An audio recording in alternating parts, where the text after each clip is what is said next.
tertentu atau orang tertentu, terus minta orang-orangnya dan orang-orangnya itu akhirnya nanti jadi budak. Itu dan asalnya saya asalnya saya itu nggak bisa membayangkan ternyata begitu kisah ini hanya kisah saja. Kisah itu diceritakan itu oh gampang sekali menjadikan orang banyak jadi budak itu. Ternyata gitu. Bagaimana itu? Di dalam kisah itu orang-orang itu diangkut terus tidak dikasih makan sampai beberapa hari gitu ya. Nah, terus akhirnya dikasih makan itu sangat lahap kayak hewan kelaparan, sangat jarang gitu ya. Terus dikasih tahu bahwa nama mereka diganti semua. Nama mereka diganti semua, akhirnya siapapun orang luar itu tidak mengenal mereka lagi. Kenapa? Karena mereka dikenalnya adalah kalau ada orang tanya, "Nggak, di sini tidak ada orang namanya itu, identitas itu nggak ada. Ini identitas negaranya nggak ada, namanya diganti." Akhirnya tidak ada orang tahu. Terus diperalat kemana-mana tidak bisa, akhirnya kesimpulannya jadi budak. Intinya bahwa yang tidak wajib sholat Jumat adalah budak, tapi apabila dia Islam, apa wajib? Iya wajib sholat zuhur. Ya. Yang kedua adalah wanita. Wanita tidak wajib dan hukum di kalangan ulama yang istilahnya itu ulama usul, ulama yang membuat istilah itu betul-betul sesuai persis gitu ya. Nah itu akhirnya diistilahkan wajib mukhayyar. Sholat Jumat bagi wanita itu wajib mukhayyar. Apa wajib mukhayyar? Wajib yang boleh milih. Boleh milih Jumat, boleh milih zuhur. Itu bagi wanita. Nah, dan dalam hal itu tidak ada khilaf, tapi ada bab mana yang lebih afdol. Mana yang lebih afdol. Apabila ada sebab-sebab yang dibenarkan, bisa jadi yang lebih afdol Jumatan. Nah, dan apabila tidak ada sebab, maka kembali ke asal yang lebih afdal bagi wanita adalah sholat di rumah dan sholat di rumah itu sholat duhur. Itu apabila tidak ada sebabnya. Ya. Nah, yang ketiga adalah anak kecil dan anak kecil sebelum balik memang tidak wajib. Yang keempat, orang yang sakit tidak wajib. Ya. Nah, tapi kalau dia sakit terus dibawa ke masjid, akhirnya ikut Jumatan juga tetap sah. Tapi dari sisi kewajiban untuk Jumatan itu tidak wajib. Nah, kalau tidak wajib Jumatan mana? Dia harus sholat duhur selagi masih ada kesadaran. Dan yang kelima adalah musafir. Musafir juga hukum Jumatan menjadi tidak wajib, tapi kalau dia sholat Jumat tetap sah dan gugur duhurnya. Maksudnya kayak wanita tadi itu. Adapun dalil wajibnya sholat Jumat di dalam Al-Quran Allah berfirman, Ya ayyuhalladzina amanu, wahai orang-orang yang beriman, idza nudiya lis-sholati mi yaumil jumu'ah, apabila dikumandangkan iqamah untuk sholat Jumat, apabila dikumandangkan sholat untuk sholat Jumat, dikumandangkan sholat pada hari Jumat, maksudnya di sini adalah Jumatan. Gitu. Fas'au ila dzikrillah, maka segeralah memenuhi panggilan Allah Subhanahu wa taala itu wadharul bai dan tinggalkan jual beli. Walikum khairul lakum in kuntum ta'lamun, sesungguhnya itu lebih baik bagi kalian seandainya kalian itu tahu. Makna yang diambil di sini itu bahwa orang yang beriman diwajibkan untuk menghadiri Jumatan. Itu yang pertama. Yang kedua, apabila sudah dikumandangkan azan atau seruan Jumatan, diperintah meninggalkan jualan dan ulama memberikan penjelasan eh, ini adalah salah satu yang disebut yang berkaitan dengan urusan dunia diperintah meninggalkan untuk menghadiri Jumatan. Karena itu meskipun tani atau meskipun di kantor juga hukumnya sama. Nah, itu disebut dengan zikrul khos urida bihil am. Itu dalam pembahasan usul itu kayak gitu. Kadang-kadang ada kalimat khusus disebut tapi maksudnya adalah umum. Seperti di sini khusus yang dagang itu yang disebut di dalam ayat tapi maksudnya adalah semua pekerjaan dunia tinggalkan karena memenuhi atau dalam rangka memenuhi panggilan Jumatan. Dan akhirnya ulama membahas di dalam bab fikih hukum jual beli bagi yang wajib Jumatan setelah dikumandangkan azan itu adalah kemaksiatan atau haram. Nah, gitu. Jadi beli, dia jual, gitu ya. Dan azan Jumatan itu sudah dikumandangkan sesungguhnya dia telah melakukan dosa. Nah, jadi itu. Dzalikum khairul lakum in kuntum ta'lamun. Yang demikian itu lebih baik bagi kalian. Maksudnya apa? Akhirat lebih baik daripada dunia. Itu yang pertama. Yang kedua itu lebih baik bagi kalian seandainya manusia itu ditunjukkan oleh Allah yang tersirat, bisa jadi ditinggalkan dunianya karena memenuhi panggilan Allah itu akan lebih diberkahi oleh Allah SWT. Nah, itu termasuk yang sangat sering diungkapkan. Nah, diberkahi itu bagaimana? Kalau dia itu seandainya terus dagang waktu Jumatan itu misalnya untung 1 juta, nah sementara kalau enggak itu hanya 500 ribu karena ditinggal Jumatan, Allah akan menjadikan 500 ribu itu lebih cukup, lebih berkah, lebih membuat hidupnya tenang tentram. Nah, itu yang dimaksud dengan berkah di dalam rezeki. Nah, adapun contoh global banyak. Ada orang yang kerjanya sama, punya istri, punya anak 1 atau 2 sama, masukannya UMR sama misalnya, tapi yang ini itu tenang, yang ini itu selalu kurang. Itu menunjukkan yang ini diberkahi, yang itu tidak diberkahi. Nah, paling tidak di dalam bab-bab tertentu seperti itu. Dzalikum khairul lakum in kuntum ta'lamun. Yang demikian itu lebih baik bagi kalian apabila kalian itu tahu. Dan kalau manusia itu betul-betul tidak tahu, faedah yang diambil apabila ada ayat seperti ini, ikut ayatlah dan dengan keimanan atau dengan keyakinan itu lebih baik daripada yang dinalar oleh manusia. Itu faedah yang diambil. Nah, dan itu praktek yang dilakukan oleh sahabat. Semua bab yang ayatnya begini, tapi akal kok enggak, akalnya dikalahkan, dah ninggalkan akal, ninggalkan dunia. Kenapa? Karena dalam rangka iman dan mengikuti ayat atau mengikuti hadis. Dan akhirnya hidupnya diberkahi. Hidupnya sahabat akhirnya diberkahi. Kehidupan yang paling tentram, tenang di muka bumi yang ada riwayatnya itu adalah kehidupan para sahabat Rasulullah SAW sebagai pemimpin mereka. Berikutnya, Antari ibni Syihab bin Ani Nabi SAW maqala al-jumu'atu haqqun wajibun ala kulli muslimin fi jama'atin illa arba. Jumatan itu hak, hak maksudnya di sini hak Allah. Wajib, yang wajib ala kulli muslimin, hak Allah yang menjadi kewajiban setiap muslim fi jama'atin dan harus berjamaah illa arba kecuali 4 golongan. Kecuali 4 golongan. Tadi kok 5, nanti yang satu disebut sendiri di dalam satu hadis. Nah, akhirnya digabung tetap jadinya 5. Gitu ya. Hak Allah menjadi kewajiban setiap orang Islam. Faedah berikutnya, Jumatan itu harus jamaah. Gak boleh ndak jamaah karena di sini fi jamaatin illa arba kecuali 4 golongan yang tidak wajib. Abdun mamluk yaitu hamba sahaya, wamro'a dan wanita, awus sobi atau anak, au marid atau anak yang sakit, orang yang sakit. Nah, yang belum disebut adalah musafir. Musafir ada hadis tersendiri, yaitu bawahnya wa ani bin Umar radhiyallahu anhuma anin Nabi SAW qala laisa 'alal musafiri jumu'atun. Musafir itu tidak wajib Jumatan.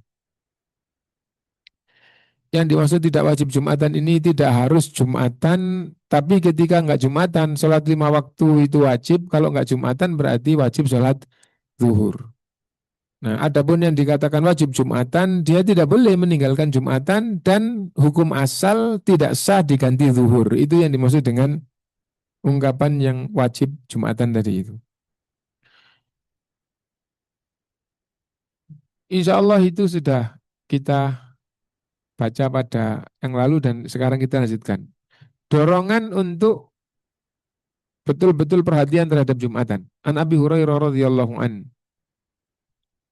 Anin Nabi sallallahu alaihi wasallam qala man igtasala tsumma atal jumu'ata fa shallama qaddiralah Thumma ansata hatta yafrugha min khutbatihi. Thumma yusalli ma'ahu ghufira lahu ma taqaddama bainal jumu'atil ukhra wa fadlu thalathati ayyam. Man ightasala, siapa yang mandi. Thumma atal jumu'ah, setelah itu mendatangi Jumatan. Fasallama qaddira lahu, lalu sholat seperti apa yang ditentukan untuknya. Sebelum kita lanjutkan, langsung kita ambil faedahnya. Berarti disyariatkan mandi bagi orang yang mau Jumatan. Dan semua mandi di dalam Islam itu mandi seluruh anggota badan. Dan di dalam bab awal-awal dulu, sunnahnya mandi, pertama membasuh kedua tangan, membasuh dua lubang berikutnya membasuh dua lubang bawah, setelah itu wudhu, setelah itu ke seluruh badannya mulai dari kepala sampai kaki. Gitu ya. Jadi membasuh kedua tangan, membasuh dari semua mandi yang disyariatkan, mau yang wajib, mau yang sunnah, tata caranya yang disunahkan adalah mengawali membasuh kedua tangan, lalu dua lubang bawah, lalu eh, wudhu, wudhu seperti wudhu untuk sholat. Tapi ini wudhu untuk mandi. Ya. Setelah itu mulai dari kepala dan sampai seluruh anggota badan. Adapun apabila tidak diikuti ini, yang penting dua hal. Maka dua hal terpenuhi maka sah. Yang pertama adalah niat. Yang kedua seluruh anggota badan kena air. Nah, jadi semua mandi yang disyariatkan di dalam Islam, wajib maupun sunnah itu dua hal. Itu harus ada, yaitu niat. Yang kedua seluruh anggota badan kena air. Kalau di bahasa Indonesia ada mandi besar, ada mandi kecil, di dalam Islam tidak ada. Di dalam Islam tidak ada mandi besar, mandi kecil. Gitu ya. Yang ada itu mandi yang disyariatkan sama yang tidak disyariatkan. Yang disyariatkan itu harus terpenuhi dua, yaitu niat sama seluruh anggota badan. Nah, adapun yang tidak disyariatkan, ya tidak dibutuhkan niat selain kebersihan itu ya. Nah, meskipun seluruh anggota badan sesungguhnya itu bukan mandi agama, tapi mandi kebersihan. Nah itu. Mandi kecil itu apa? Kalau bahasa Indonesia mandi kecil itu kan mandi nggak pakai keramas. Ya, mandi besar itu maksudnya keramas semuanya. Nah, jadi di dalam Islam mau wajib mau sunnah seluruh anggota badan mulai ujung rambut sampai ujung kaki harus kena air. Itu. Nah, Jumat disyariatkan mandi. Hukumnya apa? Pada waktu yang lalu sudah maksudnya di awal-awal hukum mandi wajib sama mandi sunnah, ulama berbeda pendapat tentang mandi Jumat bagi yang wajib Jumatan. Ada yang mengatakan wajib, ada yang mengatakan hanya sunnah. Yang mengatakan wajib berarti kalau dia Jumatan tidak mandi itu dosa. Kamu dosa kenapa nggak melakukan kewajiban? Namanya wajib terus tidak dilakukan. Nah itu. Adapun apabila pemahamannya hanya mengikuti yang ulama yang mengatakan sunnah, nah maka kalau tidak mandi tidak sampai dosa. Adapun tentang Jumatannya, hampir semua ulama tetap sah meskipun tidak pakai mandi. Jadi dia wudhu otomatis tidak hadas besar, gitu ya. Tidak hadas besar, terus wudhu Jumatannya sah. Nah, yang pertama mandi. Summa atal jumu'ah, faedah yang difahami oleh ulama mengingatkan bahwa mandi itu harus, mandi yang diajarkan itu harus sambung dengan, maksudnya rangkaian ini tidak terputus.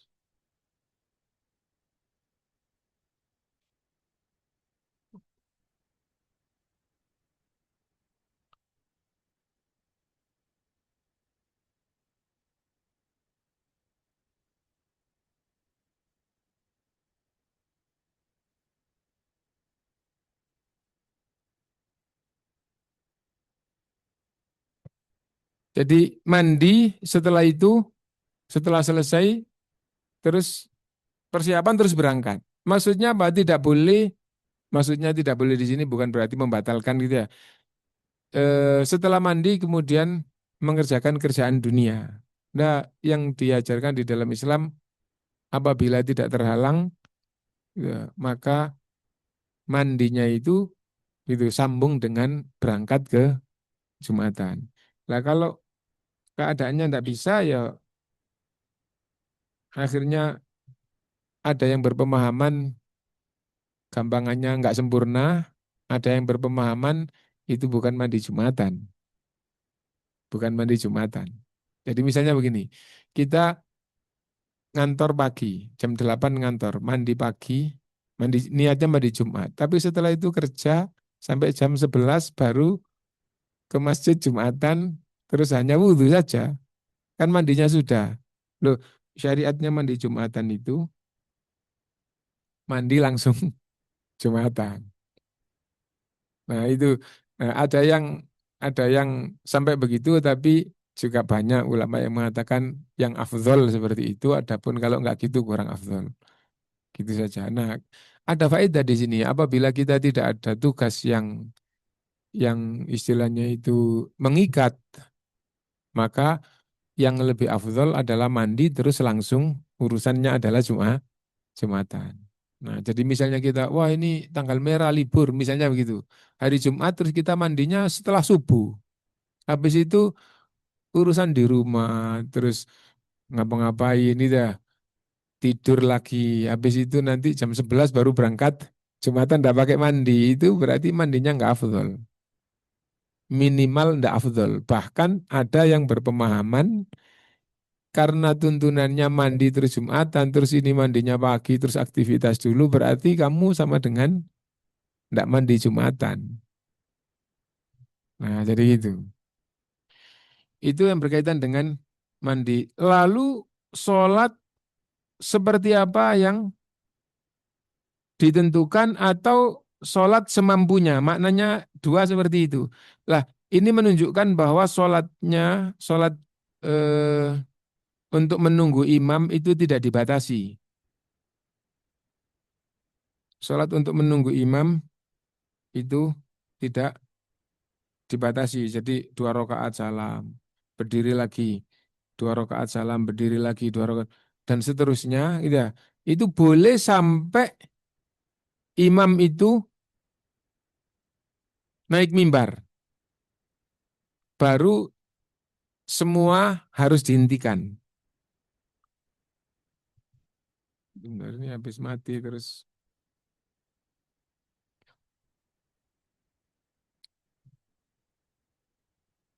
Alhamdulillah.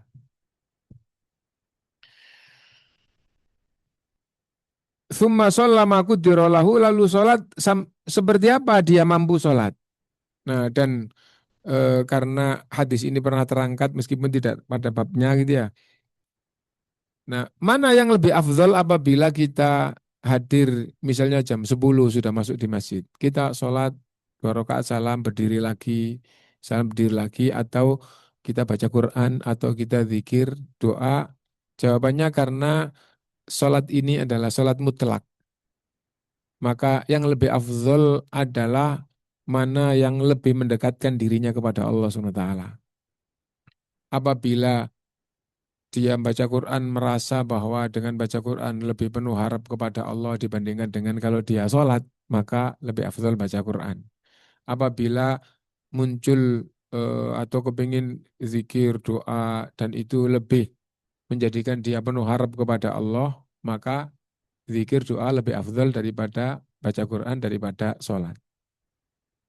Nah, tapi kalau wah kalau saya sholat itu semua berusaha ditinggalkan, akhirnya betul-betul fokus bacaan dan anggota badan ini untuk sholat saja, pikiran untuk sholat saja. Kalau gitu insya Allah lebih afdal sholat daripada ibadah lain. Nah, dan eh, itu kembali kepada makna umum. Apabila ibadah itu banyak dan semuanya itu umum di saat yang sama, mana yang lebih afdal? Yang lebih afdal adalah yang lebih mendekatkan dirinya kepada Allah. Adapun apabila sudah ada waktunya secara khusus, maka ibadah yang paling afdol adalah yang waktunya memang untuk itu. Misalnya begini, Zikir setelah sholat itu adalah amalan yang paling afdal setelah sholat wajib. Nah, kenapa? Karena memang waktunya untuk itu. Nah, jadi itu. Nah,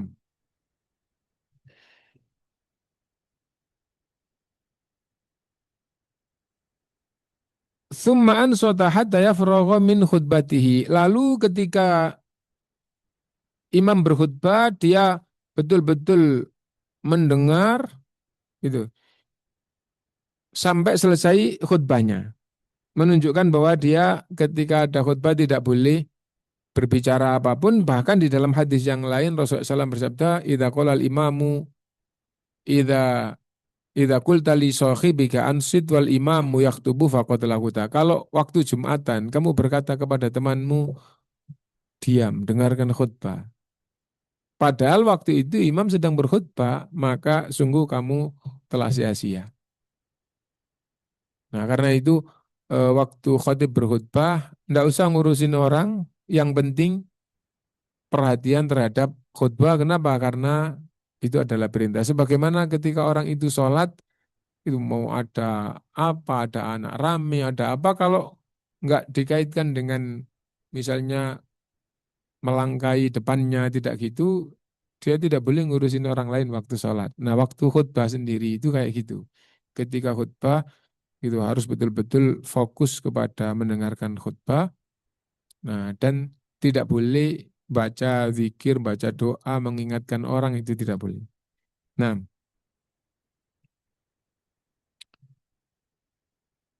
Thumma yusalli ma'ahu. Setelah khutbah selesai, salat bersama imam, ghufira lahu ma bainahu wa bainal jum'atil ukhra, akan diampuni dosa-dosanya antara Jumat itu dengan Jumat lain. Wa fadlu thalathati ayyam, bahkan ditambah 10 kali lipat. Ditambah 3 hari, gitu.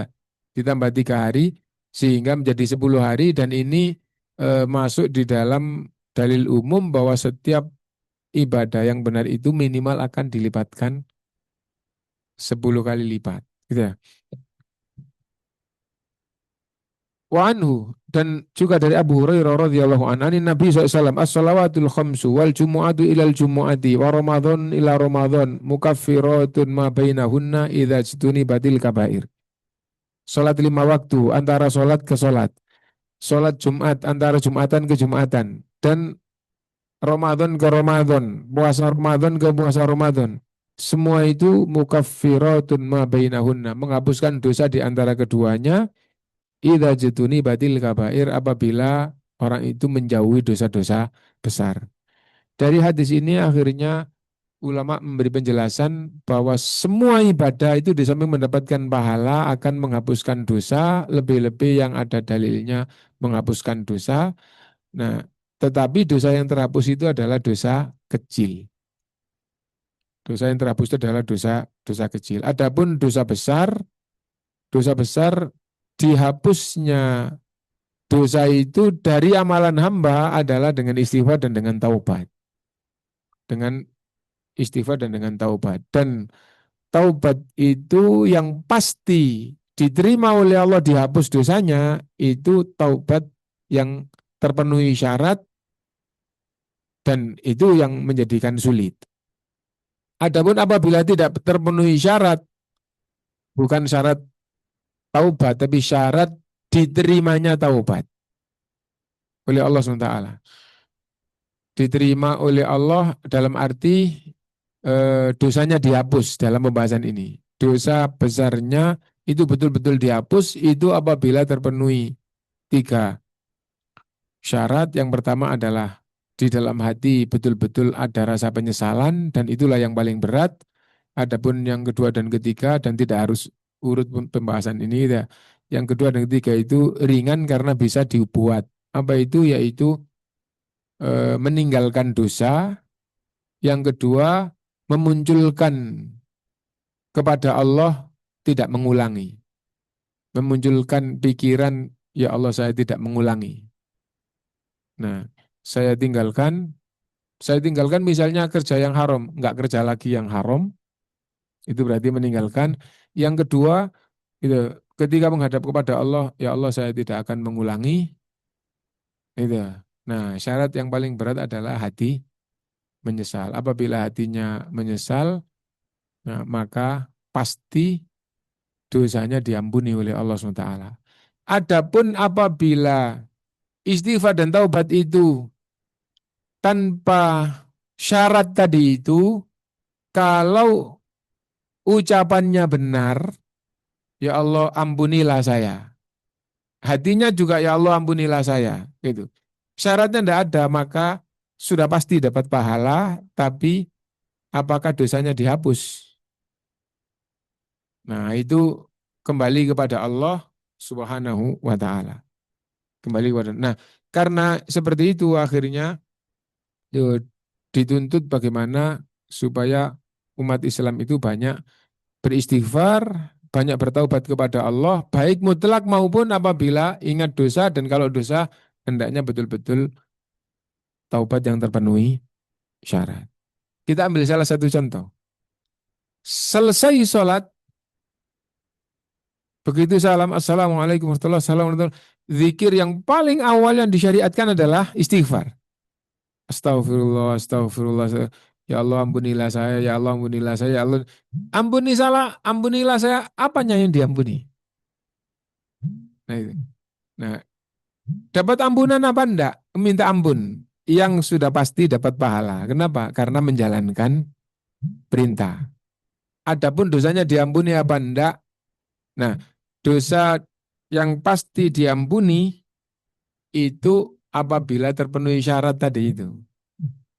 Apabila tidak terpenuhi syarat, bukan berarti ditolak, karena yang dibahas di dalam agama ada yang pasti diampuni, yaitu apabila terpenuhi syarat tiga tadi, itu meninggalkan perbuatan itu enggak enggak melakukan lagi. Yang kedua berikrar kepada Allah tidak mengulangi lagi, dan yang ketiga menyesal.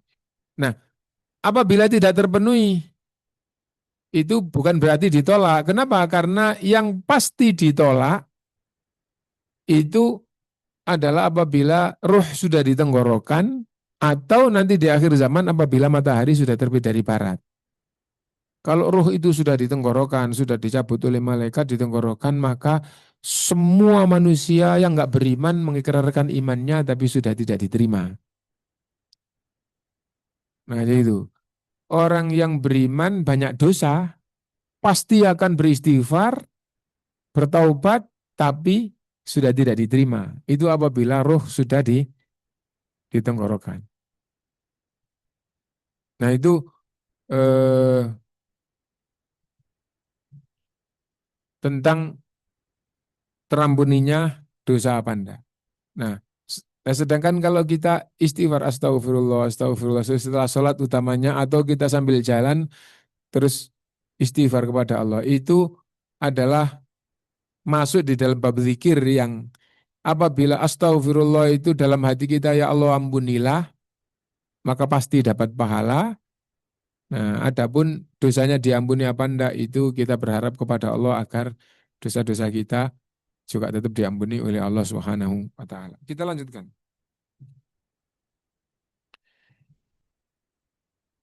Di sini disebutkan idza jutuni badil kabair, apabila menjauhi dosa besar. Dosa besar itu apa? Dosa besar itu disebutkan oleh ulama berdasarkan dengan dalil-dalil yang ada dikumpulkan, terus disebutkan 5 kriteria. Apabila masuk di dalam salah satu dari 5 kriteria ini berarti itu masuk dosa besar. Yang pertama adalah apabila di dunia ini di dalam syariat ada hukum fisiknya, maka itu dosa besar. Contohnya mencuri dipotong tangan, berzina dirajam, kalau belum pernah menikah dicambuk 100 kali. Ini hukum fisik ya. Minum khamr dicambuk 40 sampai 80 kali. Ya. Nah, di dunia ini kalau ada hukuman fisiknya berarti itu dosa besar. Yang kedua, apabila dikatakan di dalam Quran atau hadis termasuk kekafiran, kesyirikan atau kemunafikan meskipun asghar, itu masuk dosa besar. Nah, jadi kufrun asghar, syirkun asghar, nifak asghar, gitu, syirik kecil, itu adalah dosa besar. Nah, kenapa kok disebut kecil? Karena syirik itu menyekutukan Allah tapi tidak membatalkan iman. Akhirnya disebut dengan istilah disebut dengan kecil. Kan syirik itu lawannya iman, dia melakukan kesyirikan tapi imannya tetap ada. Loh kok bisa ketemu? Wong sesuatu yang berlawanan itu nggak bisa ketemu. Nah, itu pembahasan kata gitu ya. Nah, terus intinya bahwa kalau syirik kecil itu tidak membatalkan iman, adapun syirik besar itu membatalkan iman dan seluruh amal ibadah. Lah, syirik kecil meskipun tidak membatalkan iman, dosanya itu dosa besar. Nah, jadi termasuk kesyirikan. Contoh, Rasulullah SAW bersabda, at-tiyaratu syirkun, at-tiyaratu syirkun, at-tiyaratu. Tatoyur itu kesyirikan. Tatoyur itu apa? Tatoyur itu karena melihat sesuatu atau mendengar sesuatu terus merasa sial. Merasa, wah rugi nih, wah nggak untung. Ini itu adalah tatoyur gitu ya. Merasa sial, kenapa kok merasa sial? Karena melihat sesuatu yang berdasarkan dengan akal maupun berdasarkan dengan dalil itu bukan sebab kesialan. Kalau kepercayaan di kampung dan itu yang dicontohkan juga di dalam hadis karena zamannya dulu gitu ya, yaitu misalnya ada burung tertentu kedengaran di waktu malam gitu ya. Wah, kok ada suara burung gini? Wah, ini tanda ada bahaya. Wah, ini ada. Nah, ini gitu ya. Nah, tanda kerugian, tanda nggak panen, tanda. Nah, intinya bahwa hati merasa sial itu disebut dengan tato dan itu kesyirikan. Bahkan semua yang berdasarkan dengan akal, berdasarkan dengan dalil bukan sebab, dianggap sebagai sebab itu kesyirikan. Nah, contoh yang syar'i maksudnya contoh yang dijelaskan di dalam agama jimat. Orang pakai jimat itu untuk apa? Untuk menolak bala, untuk mendapat keuntungan, untuk kalau dagang dagangnya supaya laris kan gitu ya. Nah, apakah jimat itu sebab laris atau sebab yang bisa menolak balak menurut akal atau menurut ayat saja? Enggak, menurut akal juga enggak, menurut dalil itu bukan sebab.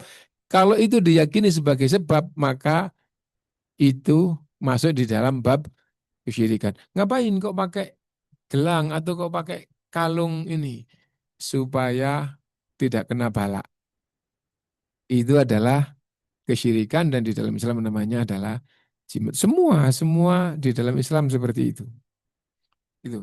Intinya bahwa itu dosa besar. Berikutnya yang termasuk dosa besar adalah apabila diberitahukan hukumannya neraka atau azab yang pedih biasanya gitu. Adab yang pedih, ada yang menyakitkan. Nah itu berarti siapa yang melakukan begini akan diazab oleh Allah dengan azab yang pedih. Atau hukumannya adalah neraka. Ahli neraka karena berbuat akan dimasukkan neraka karena berbuat begini. Nah, kalau hukumannya itu neraka atau azab yang pedih itu berarti perbuatan tadi itu dosa besar. Yang keempat, apabila dicela oleh Allah atau oleh Rasulnya dengan ungkapan dilaknat atau dimurkai atau semisalnya. La'anallahu man ghayyara manaral ardo. Allah melaknat orang yang merubah patok tanah. La'anallahu man awa muhdithan. Allah melaknat orang yang melindungi pelaku bid'ah. Dilaknat berarti pelakunya tadi itu melakukan dosa besar. Dan yang terakhir apabila dikatakan itu dosa besar, baik langsung maupun sebagai jawaban dari pertanyaan. Contoh, Ibnu Mas'ud radhiyallahu anhu bertanya, wahai Rasulullah, itu dosa yang paling besar itu apa? Qala asyirku billah. Qultu thumma ai. Aku bertanya lagi, setelah syirik apa wahai Rasulullah? Qala uququl walidain. Durhaka kepada kedua orang tua. Nah, qultu thumma ai ya Rasulullah. Lalu saya bertanya lagi, kemudian apa ya Rasulullah? Gitu. Lalu Rasul menjawab, qaulaz zur, ucapan dusta atau saksi palsu. Itu artinya bisa ini bisa itu, gitu ya. Nah, berarti itu dosa besar. Dari mana mengetahui dosa besar? Ya karena jawaban dari pertanyaan dosa besar itu apa. Nah itu dosa besar.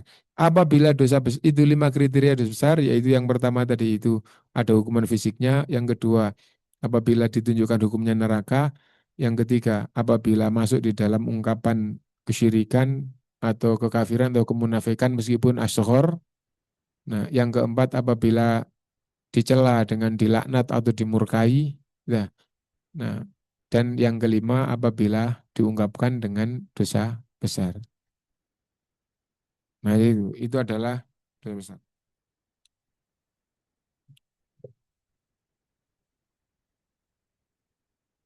Kalau orang itu menjauhi dosa besar, nah maka sholat 5 waktunya akan menghapuskan dosa-dosa kecil. Kalau orang itu karena kesibukannya sering nggak jamaah, sholat wajibnya itu gampangannya nggak di awal waktu. Nah, Jumatan Alhamdulillah selalu perhatian. Insya Allah Jumatannya akan menghapuskan dosa-dosa kecil apabila dia tidak apabila dia menghindari dosa-dosa besar. Nanti di bulan Ramadan setiap tahun akan datang kalau dia tetap menjaga puasa selama bulan Ramadan, dan dia tidak terjerumus pada dosa-dosa besar, maka insya Allah dosa-dosa kecilnya akan diampuni oleh Allah. Nah, dengan begitu orang yang beriman dan punya perhatian terhadap agama, maka akan dirahmati oleh Allah SWT dan insya Allah di akhiratnya nanti dia akan menjadi golongan orang-orang yang beruntung dan itu yang kita harapkan. Gitu. Berikutnya, at-tahdhiru minat tahawuni biha. Ancaman orang yang meremehkan atau kurang peduli terhadap Jumatan. Ani bin Umar wa Abi Hurairah radhiyallahu anhuma annahuma sami'a Rasulullah sallallahu alaihi wasallam, dari Ibnu Umar dan juga dari Abu Hurairah, semoga keduanya selalu diridhai oleh Allah SWT. Dua-duanya mendengar dari Nabi SAW bahwa Rasulullah SAW bersabda, ketika Rasulullah bersabda, yakumu ala awadi mimbarihi, dia ketika itu di tiang mimbarnya, Rasulullah bersabda, la yantahiyan aqwamun an wata'ihimul jumu'ati aw la yakhtimannallahu ala qulubihim thumma la yakunanna minal ghafilin. Orang yang tidak melaksanakan Jumatan harus betul-betul segera segera meninggalkan hal yang kayak gitu. Maksudnya harus segera mengikuti Jumatan. Maksudnya yang dulu pernah atau yang biasa waktunya Jumatan, enggak Jumatan, enggak boleh begitu lagi. Kalau enggak, gitu, sungguh ancamannya itu betul-betul hatinya akan ditutup oleh Allah SWT. Kalau hati itu sudah ditutup oleh Allah, maka sungguh akan jadi golongan orang-orang yang ghafil. Orang yang ghafil itu orang yang matanya melihat kebenaran masuk ke dalam hatinya tapi tidak mau mengikuti kebenaran. Telinganya mendengarkan kebenaran sudah masuk ke dalam hatinya tapi tidak diikuti. Sehingga akhirnya diingatkan, nggak diingatkan, diberitahu, nggak diberitahu itu sama saja. Nah kenapa? Karena hatinya sudah ghafil tadi. Nah jadi itu. Dan itu adalah sifat orang orang kafir terhadap agama, dikasih tahu urusan agama, memang dia kafir, ya kayak orang tidak punya telinga, kayak orang nggak punya pikiran. A'anzartahum am lam tunzirhum la yu'minun. Kamu ingatkan, tidak kamu ingatkan, sama saja tidak percaya dia. Kenapa ya? Karena memang kafir. Nah orang kafir itu kayak gitu. Karena itu diancam di dalam surat Al-A'raf, walaqad dzara'na li jahannama katsiran minal jinni wal ins. Sungguh akan kami penuhi neraka jahanam itu dengan manusia dan jin. Kenapa? Karena umumnya lahum qulubul la yafqahuna biha. Punya hati tapi tidak digunakan dengan benar. Maksudnya hati di sini adalah pikiran. Lahum a'yunul la yubsiruna, punya mata tapi tidak digunakan untuk melihat dengan benar. Walhum adhanul la yasma'una biha, punya telinga tapi tidak digunakan mendengar dengan benar. Tafsirnya apa? Mendengar sudah tahu ini baik, nggak diikuti. Melihat tahu ini baik, nggak diikuti. Tetap saja ngikutin yang salah, kayak orang nggak lihat, kayak orang nggak dengar. Gitu. Ulaika kal an'am, mereka itu seperti binatang. Balhum adol, bahkan manusia yang kayak gitu itu lebih tersesat daripada binatang. Ulaika humul ghafilun, mereka itu adalah orang-orang yang ghafil. Nah, ini ancaman bagi orang yang meremehkan Jumatan. Sedikit lagi, waktu Jumatan. Waktu Jumatan itu adalah waktu zuhur dan boleh sebelum zuhur. Maksudnya sebelum waktu zuhur masuk. Seandainya, wah kita karena gampangannya eh, nanti jam 1 itu kita berangkat gitu. Kita Jumatan jam 10. Namanya gitu ya. Boleh apa enggak? Boleh. Jadi Jumatan itu boleh sebelum masuk waktu zuhur. Nah, tapi yang jadi masalah itu yang wajib Jumatan itu adalah yang megang masjid. Kalau dia yang megang masjid terus diumumkan kepada semuanya dan tidak menimbulkan fitnah bahwa untuk Jumatan besok di tempat kita misalnya di sini ya. Nah, ini itu biasa digunakan Jumatan. Akan kita laksanakan jam 10. Nah, kenapa? Karena hampir semuanya mau safar jam 1, kalau nggak gitu nggak menangi gitu ya. Nah, terus kepingin Jumatan jam setengah 12 atau jam 12 silahkan di masjid sebelah. Nah, itu boleh di dalam Islam. Kenapa? Karena Jumatan sebelum waktu zuhur masuk itu boleh. Tapi kalau kita misalnya Jumatannya di masjid sebelah, di Masjid Nur Zaman atau di masjid sebelah, nah, wah kita besok Jumatan di dalam kantor aja. Nah, itu tidak boleh. Kenapa? Tidak boleh melakukan Jumatan tidak di masjid jami. Nah itu kalau memang nggak sempat Jumatan ya udah safar, nggak pakai sholat Jumat, nanti sholat duhur sama sholat asar. Nah mungkin itu yang kita baca. Kalau ada yang mau ditanyakan monggo, silakan.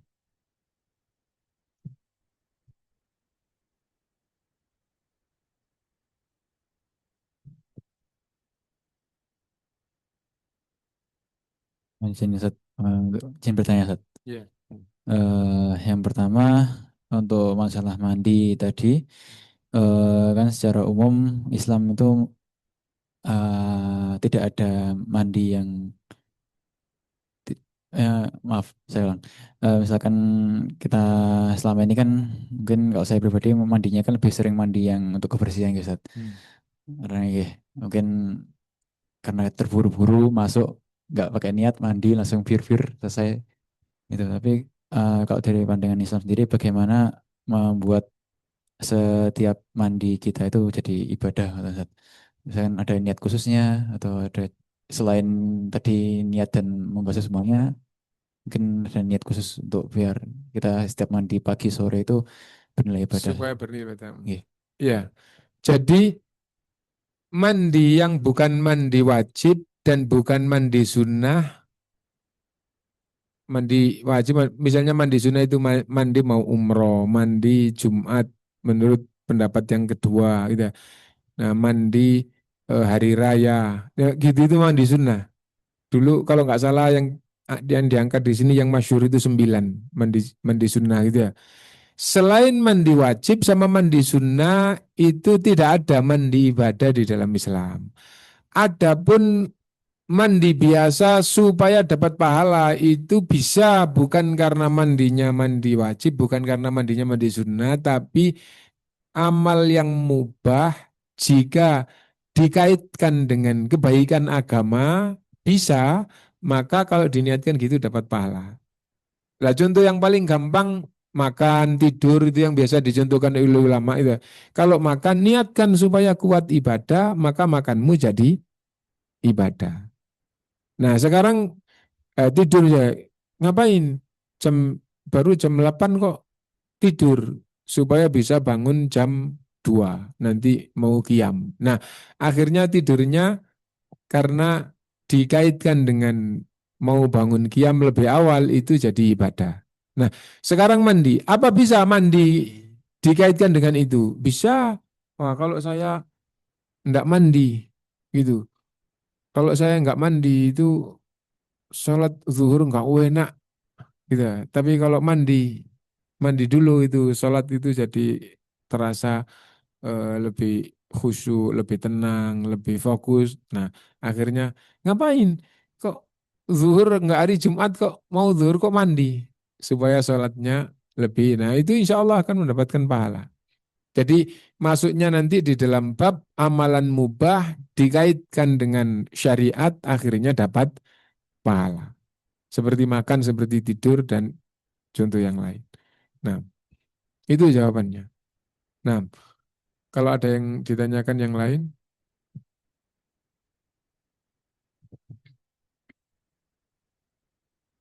Izin Ustadz bertanya tentang Jumatan tadi kan disyariatkan kita tidak boleh berbicara gitu Ustadz. hmm, Tapi gimana kalau kita nggak berbicara tapi membalas chat lewat WhatsApp gitu Ustadz misalnya. enggak boleh.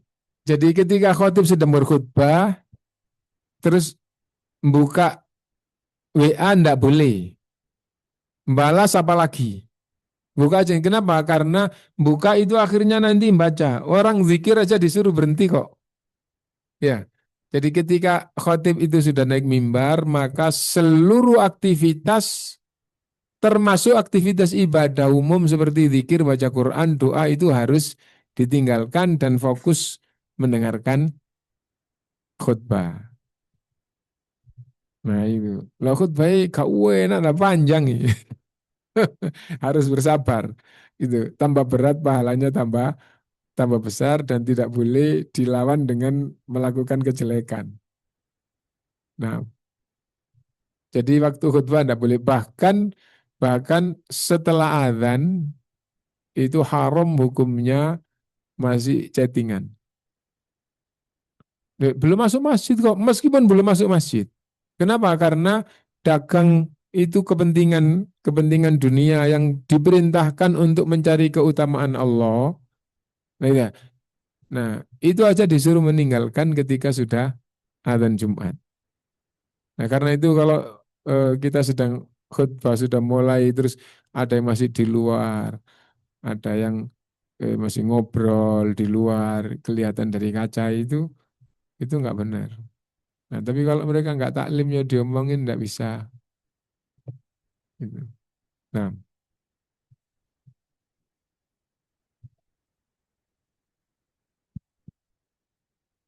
Izin bertanya ya Ustaz. hmm, Perihal sholat Jumat dalam perjalanan tadi Ustaz. hmm.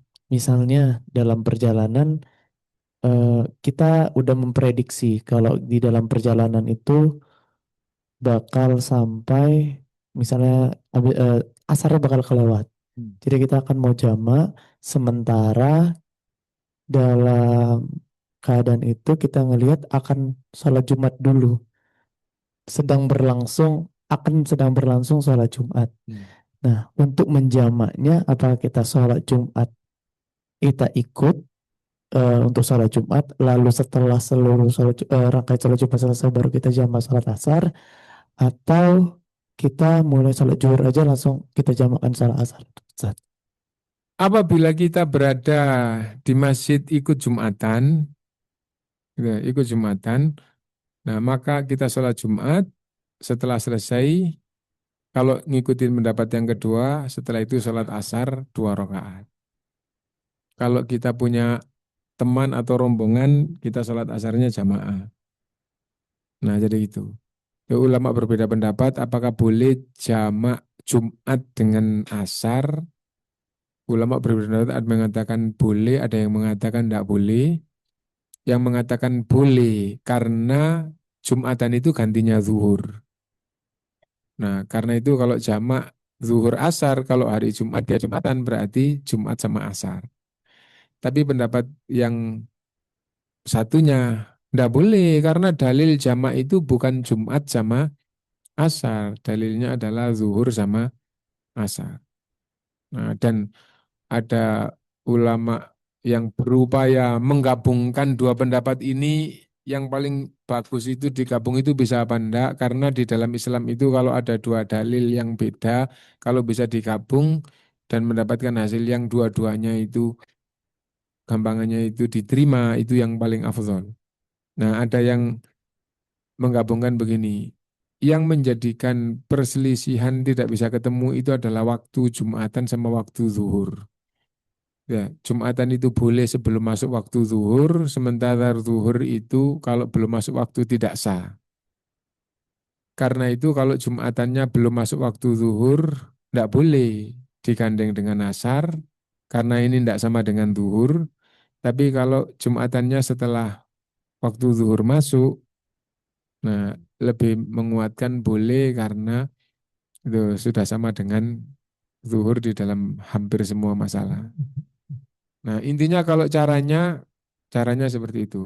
Adapun apabila tidak ikut Jumatan, ya langsung zuhur sama asar. Begitu masuk waktu zuhur, musafir langsung boleh zuhur 2 rakaat, asar 2 rakaat. Nah, ada pembahasan lagi apakah musafir itu lebih afdol Jumatan? Jawabannya apabila merepotkan maka itu tidak afdol.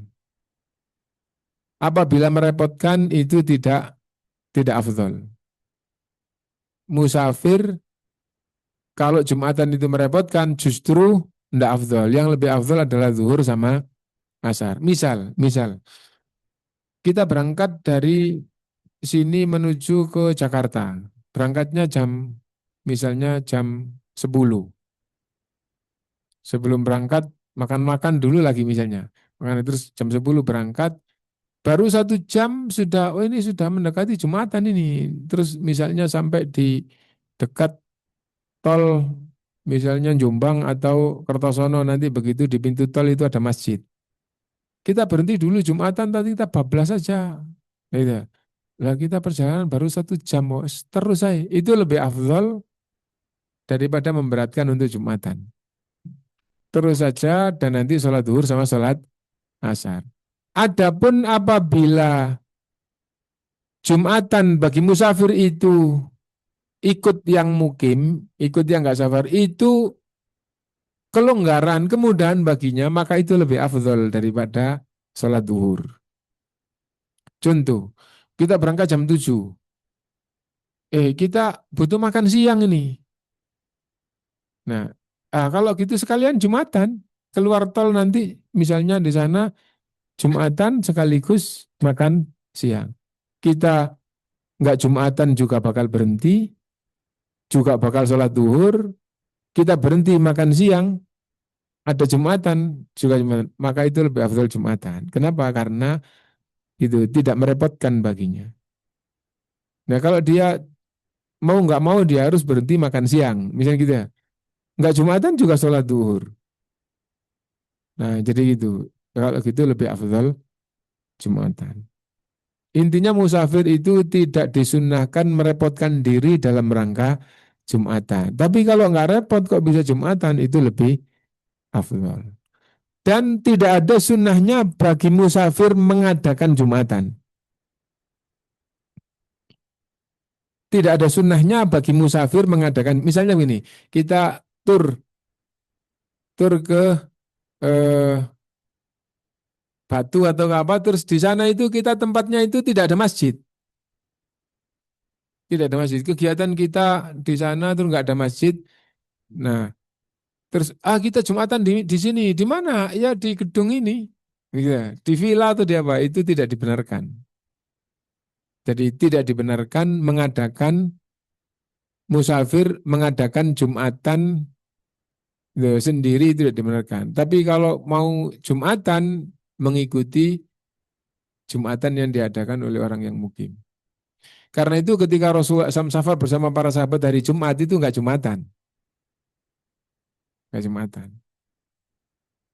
Nah itu orang yang haji kalau hari Jumat di Arafah hari Jumat enggak Jumatan. Atau misalnya di eh, ya intinya bahwa musafir itu tidak mengadakan Jumatan sendiri. Tapi kalau ada yang mungkin mengadakan Jumatan, dia ikut dan tidak merepotkan, itu lebih afdol. Nah, ya ada lagi yang mau ditanyakan?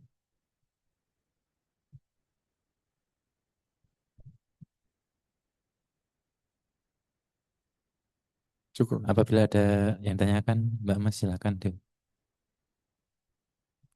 Baiklah, jika tidak ada lagi pertanyaan, kita cukupkan untuk kegiatan pengajian rutin pada sore hari ini. Sebelum kita mengakhiri kegiatan ini, mari bersama-sama kita membaca doa kafaratul majelis. Subhanallah.